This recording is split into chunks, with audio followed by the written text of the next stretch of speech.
પોરબંદરમાં આબ ફાટ્યા જેવી સ્થિતિ છે। પોરબંદરના માધવપુર ગેડ પંથકમાં જળબંબાકારની સ્થિતિ છે। એક તરફ હવામાન વિભાગે જે આગાહી કરી હતી તેના વચ્ચે પોરબંદરમાં ધોધમાર વરસાદ વરસ્યો છે। વરસાદ રોકાયા બાદ પણ પાણી ઓસર્યા નથી। સોમનાથ કોસ્ટલ હાઈવે પર પાણી ભરાઈ જવાની સમસ્યા પણ સામે આવી છે। પોરબંદરના આકાશી દ્રશ્યો સામે આવ્યા છે।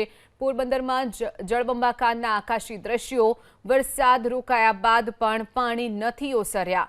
પોરબંદર પાણી થયું છે ત્યારે પોરબંદરની અનેક સોસાયટીઓમાં હજુ પણ પાણી ભરાઈ જવાની સમસ્યા સામે આવી છે। તો જે દ્રશ્યો આપ જોઈ રહ્યા છો પોરબંદરના છે। સોમનાથ કોસ્ટલ હાઈવે પરના આ દ્રશ્યો જ્યાં પાણી ભરાઈ ગયા છે જેના કારણે અનેક વિસ્તારો જળબંબાકાર થયા છે। જે દ્રશ્યો આપ જોઈ રહ્યા છો નેશનલ હાઈવે જેની ઉપર પાણી ફરી વળ્યા છે। વરસાદ રોકાઈ ગયો છે છતાં પણ પાણી નથી ઓસર્યા તેવી સ્થિતિ પોરબંદરમાં જોવા મળી રહી છે। તો હવામાન વિભાગે જે આગાહી કરી હતી ત્યારબાદ જળબંબાકારની સ્થિતિ પોરબંદરમાં જોવા મળી છે।